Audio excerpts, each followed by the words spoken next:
Olá, Observatório Feminino no Ar, comigo, Fernanda Rodrigues, e com as minhas companheiras, Amanda Antunes. Bom dia, Amanda. Oi, Nanda. Oi para todo mundo que está em casa, nos ouvindo, para quem nos assiste também pelo YouTube da Itatiaia.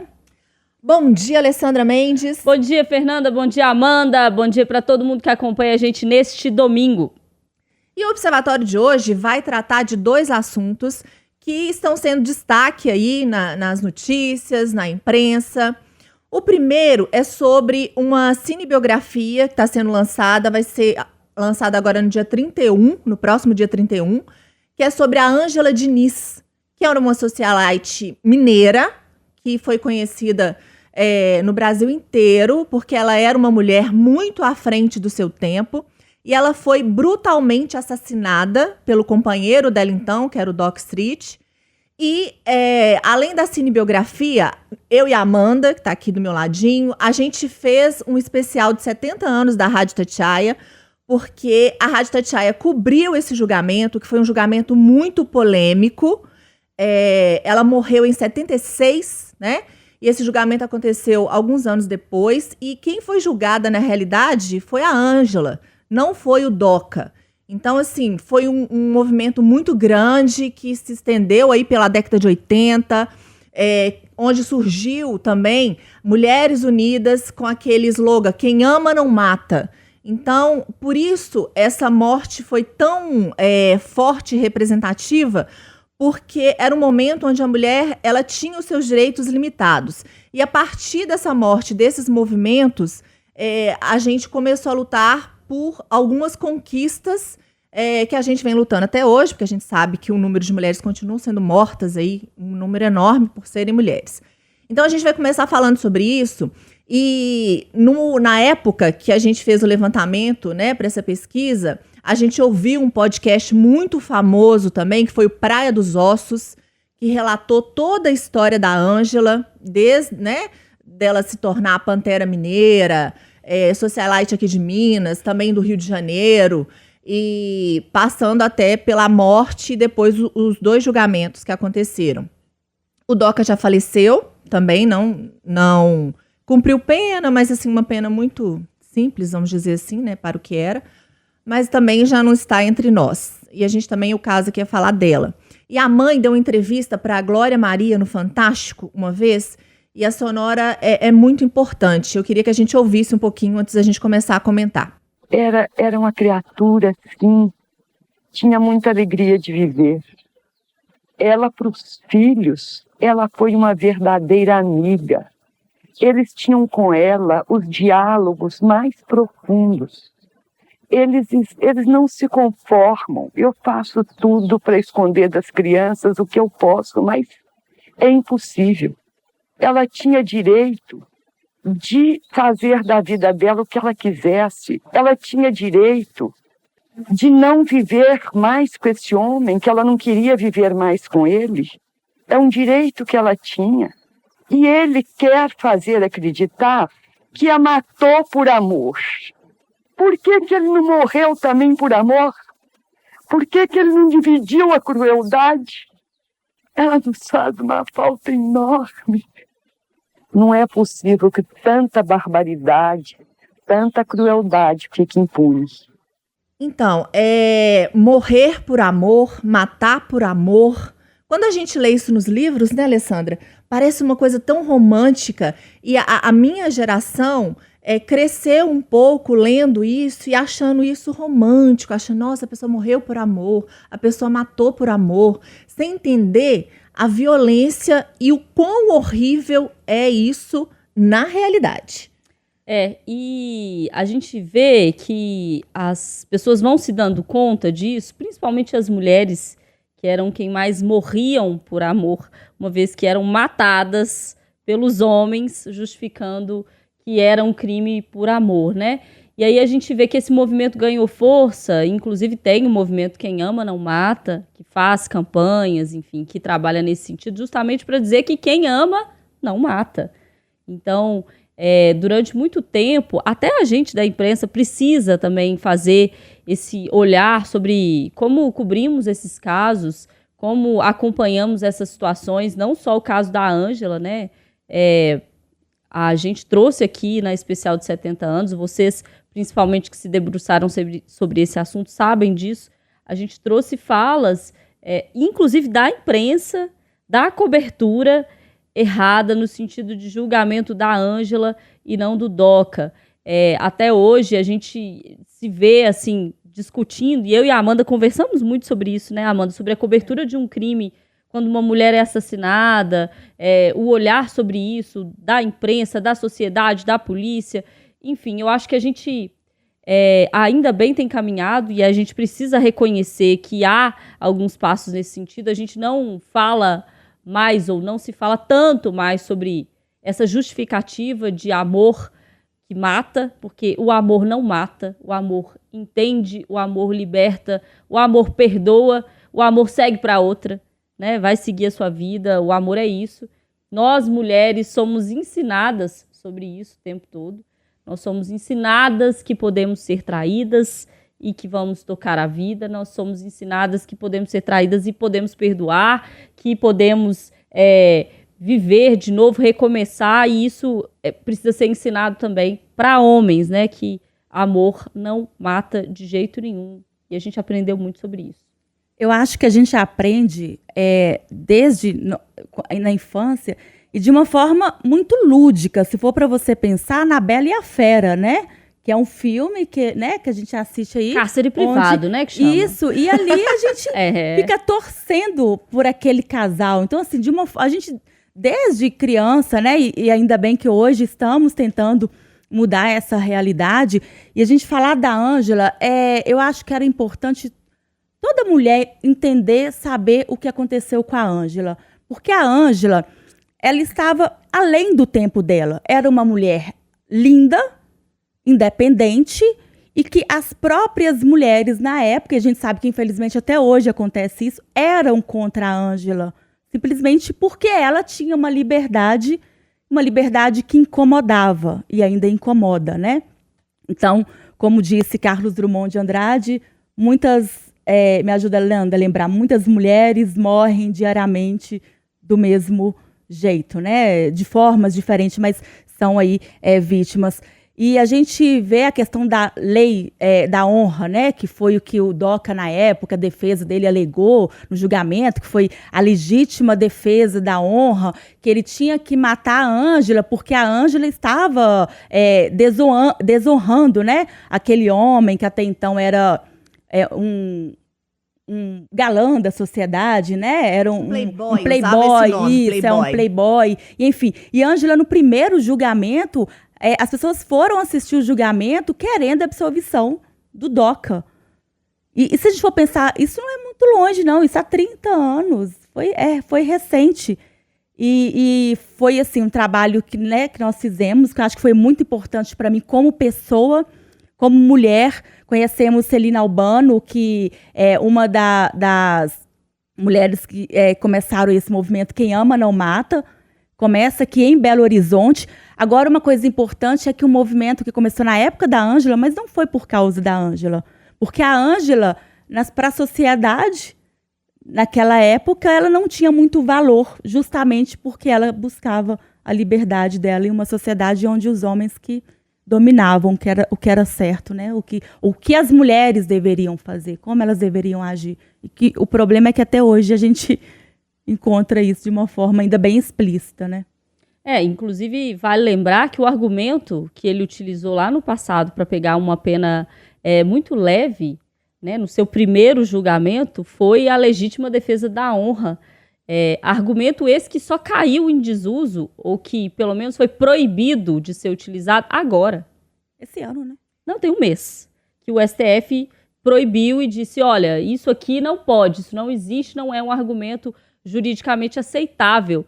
Fernando, se a gente pensar que a gente estava discutindo legítima defesa da honra ou a possibilidade de utilizar um argumento que lá atrás foi utilizado e já vinha sendo criticado, mas que estava na legislação até mês passado. E aí eu também lembro um pouco da nossa produção e das entrevistas que a gente fez para fazer essa especial de 70 anos, né, sobre a Ângela Diniz, e a gente ouviu também falando assim, a Ângela, ela não tinha limites, ela era insaciável, sexualmente. Então, assim, ela era uma predadora.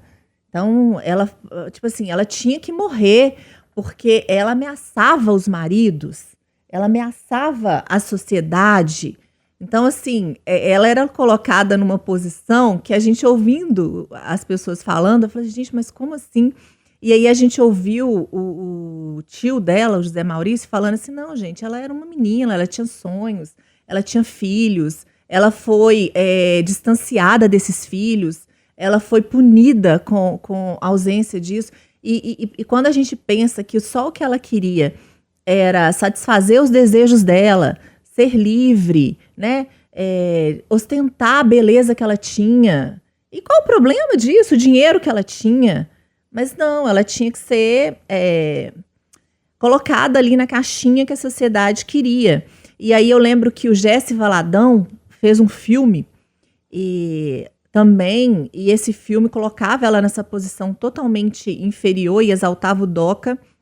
E na época, eles fizeram um drink, onde você colocava ali as balas, acho que eram 4 balas, que era o número de balas que a Ângela tinha levado quando ela foi assassinada.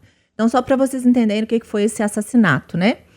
E eu falei que eu ia falar de 2 temas aqui hoje no Observatório. O segundo também, que a gente está acompanhando aí, tem uns 15 dias ou mais, é a questão da Larissa Manoela, que abriu mão de um patrimônio, né, de 18 milhões em nome da paz. E quando você pensa assim, nossa, eu fui lesada, né? Às vezes, quando um companheiro te lesa, você fica muito indignada.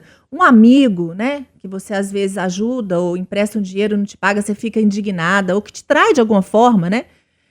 Agora, você imagina quando isso vem dos pais, né? A gente está falando aí de famílias, né, de sangue.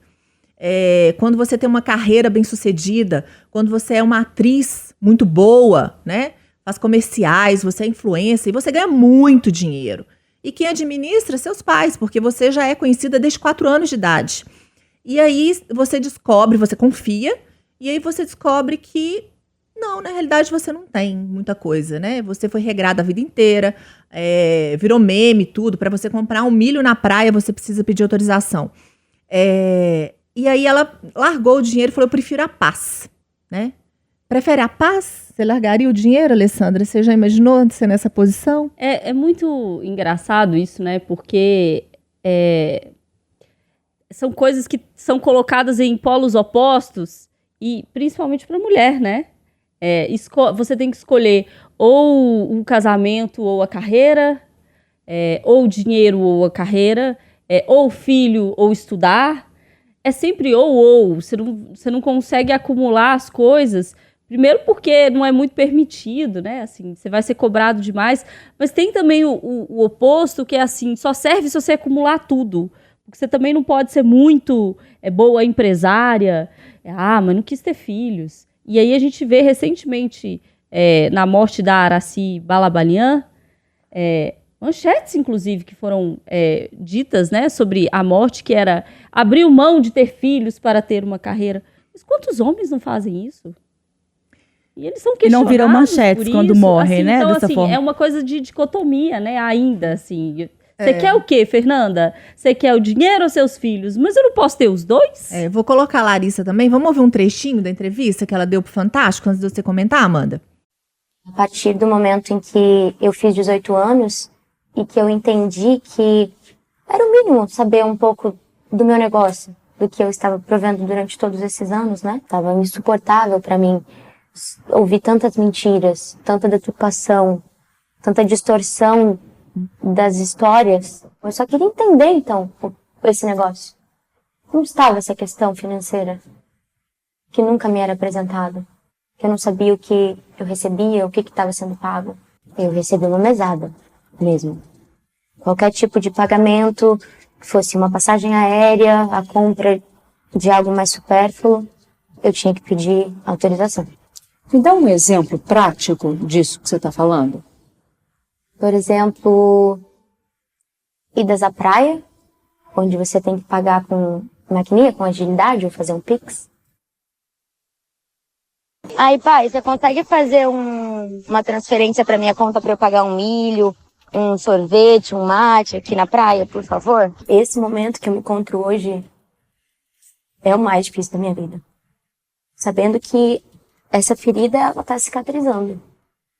E que os meus pais jamais vão deixar de ser meus pais. Jamais vou deixar de amá-los. O que eu posso dizer por mim é que eu tenho esperança de, no futuro, a gente poder ter uma relação que é delicada, mas que é a nossa história.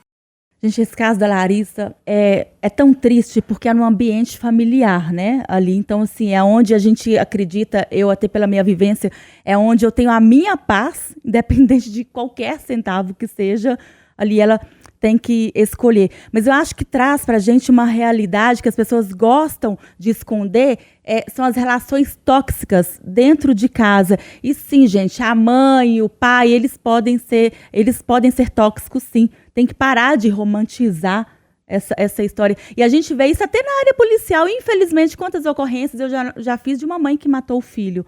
Então, eu vejo isso porque ela está sendo massacrada nas redes sociais. Vejo muita gente defendendo a mãe. Mas está fazendo isso por causa de dinheiro. O dinheiro vai ficar todo para você. Eu acho que isso vai muito mais, vai bem além de dinheiro ali, né? É a relação mesmo, que essa menina, pelo que eu percebo, assim, não a acompanhava, mas pelo que eu vejo hoje, ela era o tempo inteiro tolhida, né? Pela mãe. E é muito triste, eu acho. Sabe o que é muito engraçado? Acompanhando o caso, lendo as coisas, ela tem 22 anos. E falou, não, eu vou abrir mão aqui de 18 milhões, porque eu tenho 22 anos, eu vou fazer mais. Assim, é uma possibilidade que muita gente não tem, né? E ela tem 22 anos e 18 de carreira. 18, com um currículo, assim, com um monte de coisa. Eu acho que tem muita coisa nessa história que a gente ainda não teve acesso. De coisa ainda mais pesada, né? Nessa semana saiu algumas coisas relacionadas ao que ela falava sobre a família do noivo. A religião. E aí veio essa história também, muito revelador, né? Nesses momentos, essa história de, foi o noivo que pôs isso na cabeça dela. Por que ela não se emancipou mesmo, assim? E aí o noivo falou, não, gente, eu não fiz... Ela é uma mulher, ela tem o trabalho, ela tem o dinheiro, e ela tem as coisas dela, ela tem as escolhas dela. Agora, fato é que é tudo muito triste, assim. É triste perceber onde o dinheiro leva, né?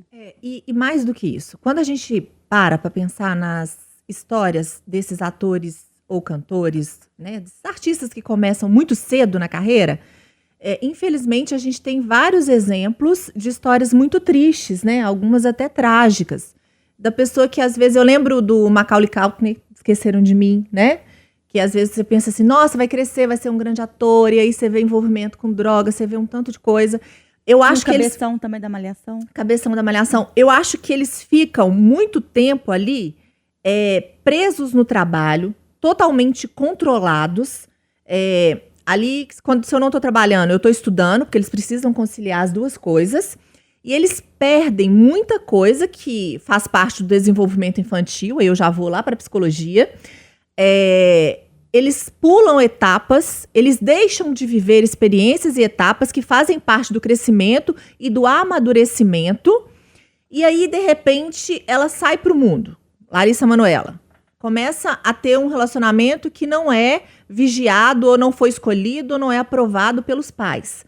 Ela, na realidade, ela está começando a conhecer o mundo, né? Ela tá... E aí eu penso um pouco nas inseguranças dela. Nessa questão que a Alessandra falou, eu tenho que escolher entre os meus pais e o meu namorado. Eu não posso ter os dois. Então, assim, quando a gente para pensar como mãe até, é lógico que a gente cria expectativas para o filho da gente, é lógico que a gente tem desejos, a gente quer o melhor, mas nós precisamos entender que é um ser humano independente e que a gente tem que estar ali para apoiar. Se a gente acha que alguma coisa está errada, não faz mal apontar, mas a escolha não é mais nossa, né? Infelizmente, ele vai sofrer, depois a gente está aqui para ajudar a levantar, mas você querer tomar conta, né? Eles tomavam conta do dinheiro, tomavam conta das escolhas, aí não vai dar certo, gente, porque é um ser humano diferente, a gente não dá conta nem da vida da gente, como é que a gente vai dar conta da vida dos outros? Agora eu tava pensando outro dia, o pai dela sumiu, né, na história, porque fica a mãe dela respondendo, a mãe dela, né, que que deu a entrevista aí. E eu acho que agora a polícia começou a investigar, né? Aí a questão até de intolerância religiosa por parte da mãe dela. E a gente vai acompanhar. Eu acho que o certo é que, infelizmente, esposa, algumas pessoas falam assim, isso é coisa entre família. Acho que não. Acho que é importante a gente discutir isso para saber como a sociedade está hoje. E até o que a Fernanda acabou de falar, a questão das crianças já trabalhando, já com responsabilidades e muito dinheiro envolvido. Né? E que o problema, ele atinge todo mundo, né? Independente da classe social. Claro que você sofrer com 18 milhões na conta é diferente do que se sofrer com R$8. Mas, de qualquer forma, é isso, gente. Problema familiar tem em todo lugar, briga. E quanto mais dinheiro, maior a probabilidade de dar problema, né, Fê? Com certeza, mas traição dói, decepção dói, com dinheiro, sem dinheiro. É lógico que você chorar numa caminha quente é muito mais legal. Chorar em Paris é diferenciado, né, gente? Chorar em Paris é diferenciado, mas aí fica o convite para vocês ouvirem esse especial da Ângela Diniz, dos 70 anos, tá no site da Rádio Itatiaia, que eu e a Amanda a gente produziu, gravou e fez com muito carinho. O filme vai ser lançado no dia 31, né? E Larissa Manoela, vamos acompanhar as cenas dos próximos capítulos. Observatório Feminino no próximo domingo. Um grande abraço.